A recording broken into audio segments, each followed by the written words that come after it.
안녕하세요. 저는 과천에 살고 있는 30대 후반의 여자입니다. 저 유튜브 정말로 좋아하는데 이렇게 사연 신청을 해보기는 처음입니다. 긴 글이 될 거라 도서가 없을지도 모르지만 막장 시모들 사이에 저희 시어머니를 드디어 등극시킨다는 즐거움을 한껏 안고 정성스레 적어보도록 하겠습니다. 저희 남편이랑 저는 공무원 부부입니다. 이 조그마한 동네에서 이런 말을 하면 직장 동료가 알아볼 수 있기 때문에 더 자세한 소개는 못 해드리겠어요. 둘 다 이른 나이에 공무원 시험에 합격을 했고 처음 만난 건 같은 직장에서 근무를 하게 되면서부터였습니다. 몰래 사내연애 하다가 결혼한 지 올해로 벌써 11년 차이고요. 저희 남편은 고등학교를 졸업하자마자 공무원 준비를 한 케이스였어요. 공무원을 해야 한다고 강요하는 시부모님 때문에 다른 걸 할 생각도 못한 채 공무원을 양성하는 전문대학으로 진학까지 한 사람이었습니다. 저는 그와 반대로 보통의 대학에 진학을 해서는 대학을 졸업하자마자 공무원에 합격을 한 케이스였고요. 어린 나이에 사회생활을 하게 되었다는 사실, 취업 준비를 오래도록 하지 않아도 된다는 사실은 절 너무 기쁘게 했어요. 취업난도 다른 사람이 애기인 것만 같았고 말이죠. 같이 공무원으로 지내던 남편이랑 연애를 하면서도 참 알콩달콩 재밌게 살았고 당연히 결혼도 할 생각으로 만났답니다. 같이 공무원인 것도 좋은데 부부 공무원이 되면 같은 근무처에서 일도 할 수 있으니 이득이라 여길 것이 많았거든요. 아마 남편도 같은 마음이었을 거고요. 다만 결혼 전에 하나 걸리는 건 있었습니다. 저희 부모님도 그렇고 시부모님도 그렇고 모두가 걱정을 한 단 한 가지였는데요. 바로 제가 남편보다 높은 직급이라는 것이었죠. 남편은 고등학교 졸업을 하자마자 9급 시험을 준비해서 공무원이 된 사람이었지만 저는 대학 내내 휴학까지 해가면서 7급 준비를 했거든요. 그리고는 7급에부터 공무원 생활을 시작했고요. 남편이랑 단둘이서 좋다고 연애를 할 때에는 이런 점들이 하나도 보이질 않았습니다. 둘이서 좋다는데 직장에서의 급수가 뭐 중요하냐 싶었던 거죠. 하지만 결혼을 하려고 보니 양가 부모님들이 난리더라고요. 그것도 상반적으로 다른 입장에서 말이죠. 저희 부모님은 남편이 더 잘나야 잘 사는 거 아니냐는 마음으로 반대를 하셨고, 시부모님께서는 와이프가 더 잘나서 남편 길을 못 피게 할 게 분명하다는 이유로 반대를 하셨답니다. 너무 극과 극인 입장에서 결혼 반대를 외치던 두 부모님들 때문에 중간에서 남편이랑 제가 죽어나가는 상황이었죠. 그 상황이 무려 1년이 넘도록 지속되었답니다.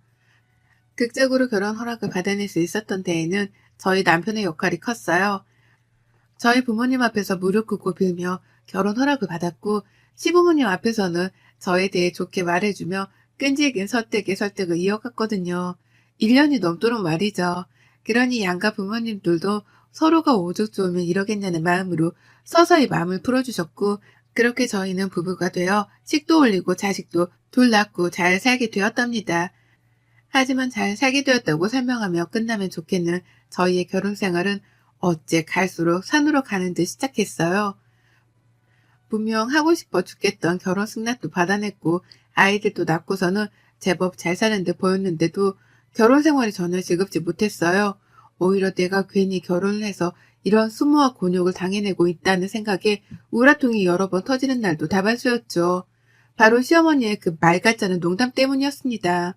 저희 남편은 결혼하고 좀 있다가 제가 옮겨 다니게 된 과천으로 근무처를 따라 옮겼고 그렇게 저희는 과천에서 자리를 잡고 살게 되었어요. 저로서는 다 좋았습니다.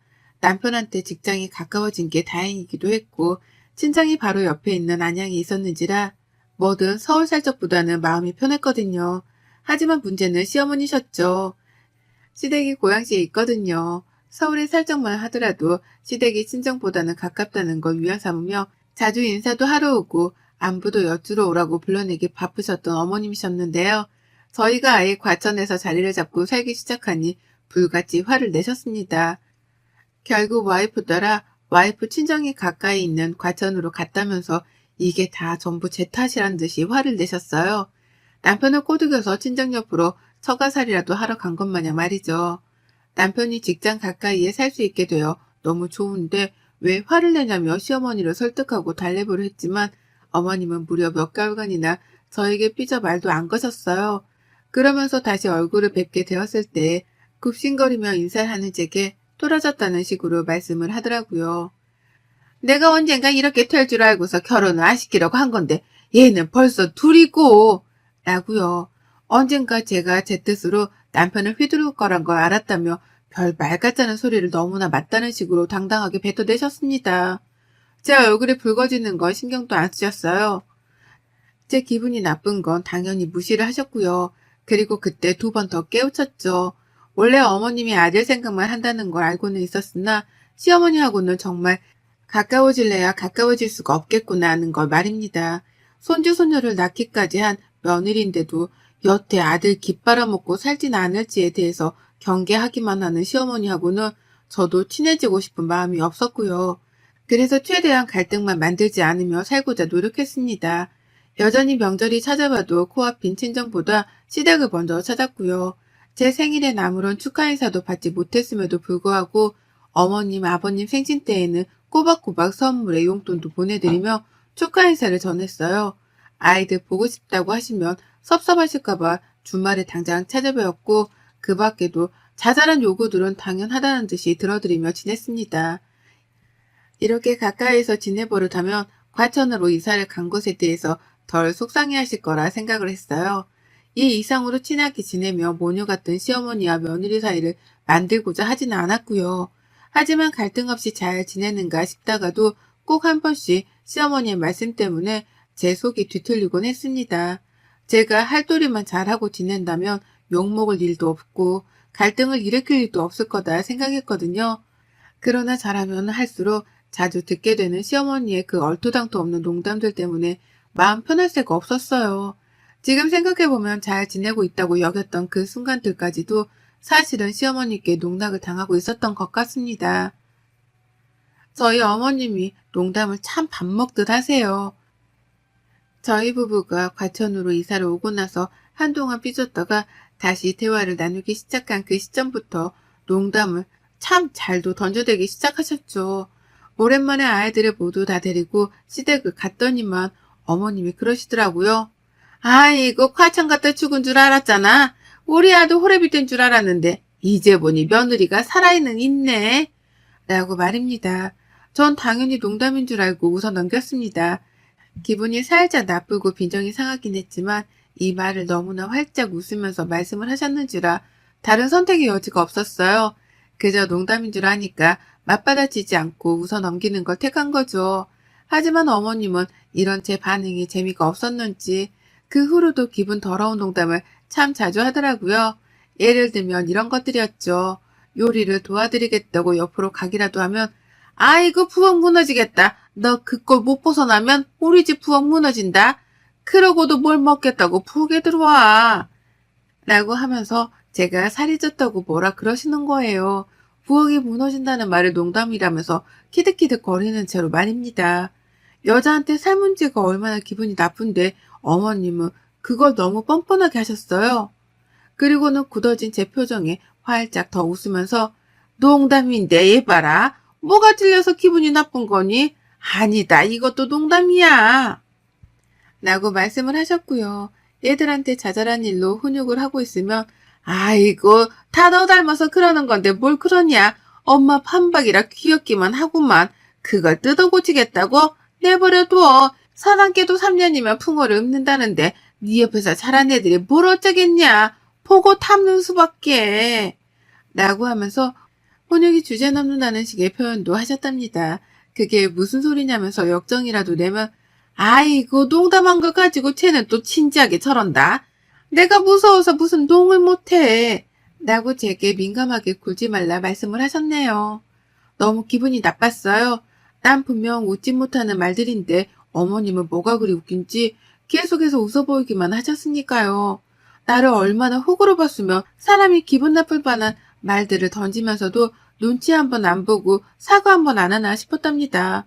홧김에 소리라도 지르고 싶다는 생각이 들 정도로 피가 거꾸로 솟는 적들이 많았어요. 주로 대다수의 농담들은 제가 하는 말들이나 행동에 반박을 하는 것들이었죠. 그렇다 보니 시어머니가 나한테 시비를 거는 중이라는 느낌을 지울 수가 없었답니다.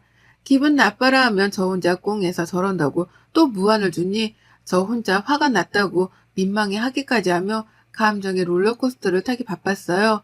그러니 점점 시댁 가기가 싫어지고 최소한의 도리조차 해드리기가 싫었죠. 그러다 코로나 터지면서는 이게 기회구나 싶어서 시댁이랑 완전히 연을 끊었고 그 사이 전화가 오더라도 일 때문에 바쁘니 전화는 남편한테 하라면서 대놓고 연락을 무시했습니다. 급한 일이 있으면 남편한테 연락을 해도 충분할 텐데 왜 친하지도 않은 며느리한테 굳이 전화를 해서는 늘 시덥지 않은 농담이나 하며 기분을 더럽히느냐 이거였죠. 그래서 바쁜 척을 더 열심히 했고 대화하고 싶지 않은 척도 더 열심히 했습니다. 그러니 어머님도 눈치가 있긴 있는 건지 투덜거리긴 했지만 서서히 제게 하는 연락 횟수를 줄이셨어요. 정말로 무슨 일이 있더라도 남편에게 했고 그 와중에 자기 생일 선물이랑 용돈 찾는 전화는 꼬박꼬박 제게 하셨답니다. 이리 보나 저리 보나 저를 우습게 보시는 게 분명히 보이긴 했어요. 그리고 바로 올 중순 시아버지 생신이라서 밥 먹는다고 시댁을 찾았다가 동서가 있는 앞에서 시어머니가 제게 막말을 또 퍼부셨답니다. 제가 상부장에 있는 그릇을 빼는 중이었는데 갑자기 손가락으로 집게를 만들어서는 제 뱃살을 꼬집는 거예요. 그 바람에 제가 너무 놀라서 잡고 있던 그릇을 손에서 놓쳐버렸고 그릇이 부엌 바닥으로 떨어지며 와장창 깨져버린 사건이 있었죠. 그런데 어머님이 그런 저를 보면서 웃는 겁니다. 그리고 뭘 하신 줄 아세요? 아이고, 치살 잡혔다고 돼지가 놀래 자빠졌네. 라고 하며 웃는 거예요. 미친 사람처럼 말이죠. 동서도 웃지 못하고 있었고 저도 너무 놀라고 기분이 나쁜 나머지 시어머니를 노려만 보고 있었습니다. 그릇이 깨졌고 사람이 다칠 뻔도 했는데 이게 웃긴 일인가 싶어 황당해 말이죠. 그러자 어머님은 그제서야 저랑 동서 눈치를 보며 말씀하더라고요. 농담이라고 말이죠. 눈에 보이는 살집이 너무 방대해서 잡아보고 싶었다는 걸 이유라고 들먹이셨답니다. 저는 사과를 하는 건지 더 엿을 먹이는 건지 알 수 없는 이 대답을 들으며 황망한 채로 깨진 그릇을 치웠고요. 동서는 뒤에서 쌀벌한 시모와 저의 농담을 들으며 겁이라도 질린 건지 말도 못 꺼냈어요. 그날 저는 밥 먹는 내내 입을 다물었고 시어머니랑은 눈도 안 마주치고 애들만 돌보다 밥을 다 먹자마자 시댁을 나왔답니다. 제가 나오니 남편도 뒤따라 나왔고 그렇게 집으로 와 펑펑 울었어요. 도대체 시어머니는 나한테 멀쩡한 말을 해주질 않는다며 속에서 의분이 터져나와 결국 울음까지 터뜨린 거였죠. 그런 저를 보며 남편도 최대한 시어머니하고는 엮이지 말란 말로 위로를 해줄 뿐이었고요. 남편이 해줄 일이 별로 없었으니까요. 그렇게 저는 시무를 안 본 채로 나름 잘 버티고 있었어요. 돼지가 놀래 자빠졌단 말이 아직도 크게 상처로 자리 잡은 상태여서 시무한테 연락이 오는 것도 일부러 씹어가면서 피했습니다. 그런데 지난 주말에 시어머니가 집으로 찾아왔어요. 시아버지도 빼놓은 채 혼자 택시를 타고 찾아와 택시비를 내주라며 아파트 동 입구 앞에서 저한테 문자를 보내셨더라고요. 전화를 하면 안 받을 게 뻔하다면서 말입니다. 그 바람에 남편이 놀래 택시비를 내려갔고 어머님은 정말로 집 안에 들어오셨답니다. 당황했어요. 겨우 안 보고 사는 중이었는데 제발로 내 집에 찾아온 걸로도 모자라 택시비를 내달라며 집 밖으로 절 불러낼 생각을 하셨다니 말이죠. 어머님은 절 보자마자 또 농담을 던지셨어요. 우리 며느리는 공무원 아닌가 보네. CM이 택시비도 못 내줘서 못 나온 건가? 라며 비아냥거리셨고 갑자기 찾아오면 어쩌냐 묻는 제 말에는 대꾸도 안 하셨어요. 또 농담에 민감하게 구는 거 아니냐며 오히려 남편에게 말을 걸더라고요. 며느리 성격이 아직도 저를 꿍하냐고 말이죠. 제 앞에서 오고 가는 이런 말들, 그것도 내 집에서 오고 가는 시어머니의 막말 참을 수 없었습니다. 꿀같은 주말을 방해하는 것만으로도 대역죄인데 집에 들어온 그 순간부터 한마디도 쉬지 않고 제게 막말을 퍼부어대셨어요. 그리고는 그게 다 농담인데 제가 또 받아들이지 못하고 있다며 궁시렁을 대는 겁니다. 전 하나도 웃기지 않고 오히려 기분이 나쁘다 못해 민망해서 더럽기까지 한대 말이죠. 남편은 제가 울었던 걸 알아서 그런지 시어머니를 말리려 했어요. 갑자기 찾아와서 뭔 말이 그렇게 많냐며 입부터 다물게 만들려고 했고 그러자 어머님이 말씀하더라고요. 아이고 네 와이프 밥만 처먹는 게 아니라 서방도 쳐 잡숴 드시겠다니 왜 이렇게 네 마누라 눈치를 보고 있어. 니들 결혼할 적부터 내가 그렇게 걱정했던 게 바로 이런 거다. 어디 서방을 기도 못 펴게 해? 라고 말입니다. 자신이 무례하게 구니까 남편이 제 편을 들어주는 건데 그건 까마득히 이해도 하지 못한 채 오히려 저를 향해 또 막말을 퍼붓더라고요. 제가 서방을 잡아먹으려 한다고 말입니다. 처음엔 농담이었겠지만 갈수록 욕만 안 섞었을 뿐 이미 입과 눈으로 제게 욕을 퍼붓고 계셨어요. 전 그런 어머님께 울컥할 뻔했지만 더 이상은 또 울지 않았습니다. 순간 울 뻔하긴 했거든요. 방어도 못한 상태에서 시어머니가 다다닥 쏘아댄 막말에 마음이 너덜너덜 했거든요. 하지만 이번만큼은 울지 않기로 했어요. 남의 집에 와 역정부터 내는 시어머니의 코를 내가 먼저 납작하게 해주고 쫓아내야겠다 싶었던 겁니다. 그리고 전 그렇게 마음을 먹자마자 장착된 굳건한 마음으로 시어머니를 향해서 똑같이 막말을 퍼부어대기 시작했어요. 그동안 저한테 농담이라면서 퍼부었던 막말들을 똑같이 기억하고 있다가 똑같은 방식의 언변으로다가 뱉어낸 겁니다. 우리 어머님은 가만 보니까 주제 파악을 못하는 게 분명하네. 귀하디 귀한 아들내미인 것 같은데 밖에 나가 물어보세요. 어머님 아들이 잘났다고 하나 내가 잘났다고 하나. 능력 딸리는 아들내미 데려다 내조해주고 살면 고마워서 엎드려 절이라도 해야 하는 거 아니세요? 아 맞다. 우리 어머님은 주제 파악을 못하니 그런 것도 생각 못 해보셨겠다. 라고 말을 했어요. 한 번도 남편 앞에서 이런 식으로 말을 해본 적이 없었으나 지금 당장 시어머니를 엿먹이는 게 급했는지라 마구마구 퍼부어댔습니다. 그러니 남편도 놀라고 시어머니도 놀라시더라고요. 특히 시어머니는 제 입에서 자신의 화법이 나왔다는 생각에 한방 얻어맞았다 싶으셨는지 처음 한동안은 정신을 못 차리셨어요. 저는 그 꼴을 보며 이거다 싶었죠. 그래서 멈추지 않고 더 퍼부어댔습니다. 이 사람이랑 결혼할 적에 우리 부모님이 얼마나 통곡했는지 몰라요. 어디서 거적대기를 주워다 기우는 시집을 가려 하냐고요. 아유 이런 말을 지금에나 되니까 농담으로 꺼내는 거지. 예전에는 어머님 상처받으실까봐 이런 말은 죽어도 안 꺼냈잖아요. 아시죠? 근데 제가 지금 생각해보면 우리 남편이 거적대기였어요. 그쵸? 대학 졸업장도 없고 있는 거라고 공무원이라는 게 전부인데 저도 참 정신이 나갔었네요. 그쵸? 라고 말입니다. 남편이 상처를 받을까 싶어 최대한 남편 눈은 보지 않은 채 시어머니만 보며 약을 단단히 올려주겠다는 자세로 어머님 화법을 썼어요. 그렇지 않냐고 자꾸만 되물어가면서 시어머니의 약을 더욱 바짝 올렸습니다.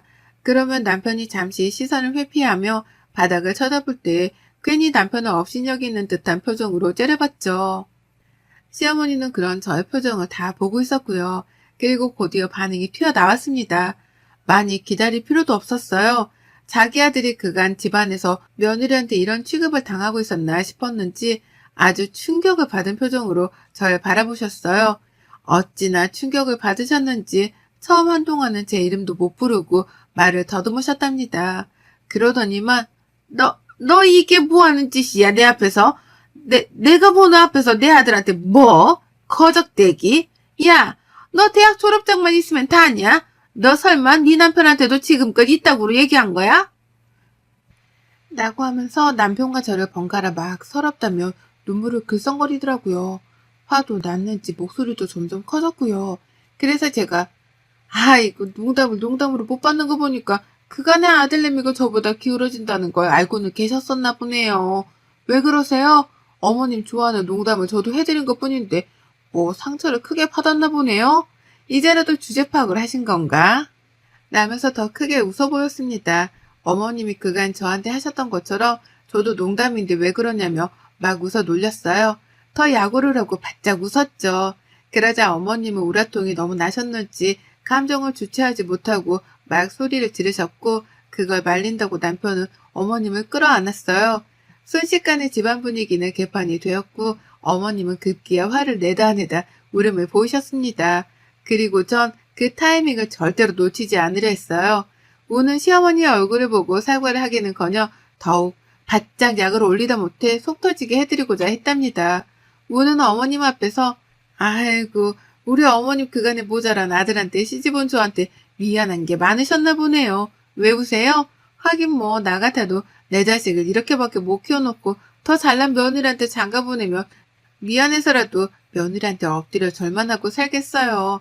아니지 어버 키워야 하나? 라고 하며 좋다고 웃었더니만 어머님은 결국 제 분을 참지 못한 채 머리를 뜯다 도망을 치셨답니다. 눈물만 왈칵 쏟는 모습을 며느리 앞에 보이며 자기 머리를 뜯으며 집을 나가버리신 거예요. 할 말도 없는 와중에 며느리가 맞는 말만 해가면서 자신이 했던 화법을 똑같이 쓰니까 반박할 여지가 도무지 없었던 겁니다.